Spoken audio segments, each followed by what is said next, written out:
자, 전국민 고용보험이 실제로 도입되려면 넘어야 할 산이 많습니다. 이 부분 취재 기자와 자세히 짚어보겠습니다. 윤지혜 기자 나와 있습니다.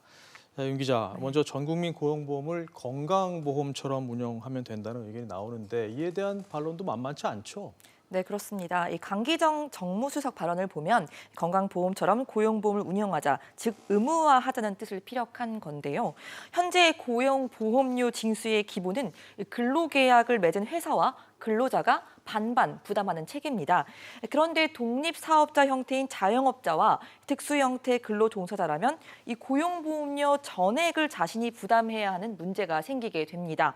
사실 일용 근로자나 자영업자는 지금도 이 고용보험 가입이 가능하지만 이러한 이 보험료 부담과 소득이 드러나는 데 대한 걱정 때문에 안 하는 경우가 적지 않습니다. 네.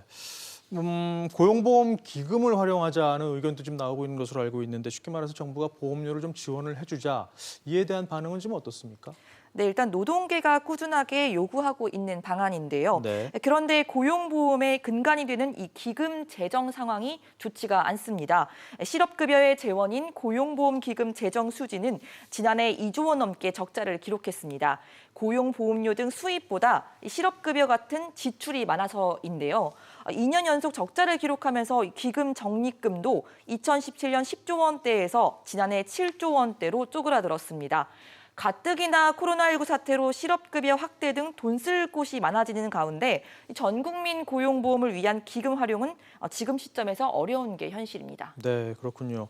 자, 그런가 하면 전국민 고용보험에 앞서서 지금 추진되고 있는 국민 취업제도, 이것부터 좀 신경을 써야 되는 거 아니냐라는 의견도 지금 나오고 있는데 이거 좀 어떻게 진행되고 있습니까? 네, 일명 한국형 실업부조라고 하죠. 이 국민 취업제도는 자영업자와 특고 등 저소득층 구직자에게 월 50만 원씩 최장 6개월 동안 수당을 정부 예산으로 지급하는 건데요. 지금 상황은 이 하반기 시행을 목표로 하고 2,700억 원의 예산이 잡혀 있습니다. 그런데 관련 법안이 국회에 계류돼 있는 상황입니다. 네. 일각에서는 이 제도를 좀 더 확대해서 이 고용보험의 보편화를 추진하자는 의견도 나오고 있는데 예산이 천정부지로 늘어날 수 있다는 점에서 신중해야 한다는 목소리 또한 많은 실정입니다. 결국 전국민 고용보험 이 취지는 좋지만 재원 마련에 대한 구체적인 방안이 없다는 점에서 도입까지는 시간이 걸리고 또 쉽지 않을 것이라는 지적이 많이 있습니다. 네, 일단은 논의가 시작됐으니까 지켜봐야 되겠군요. 윤 기자 잘 들었습니다.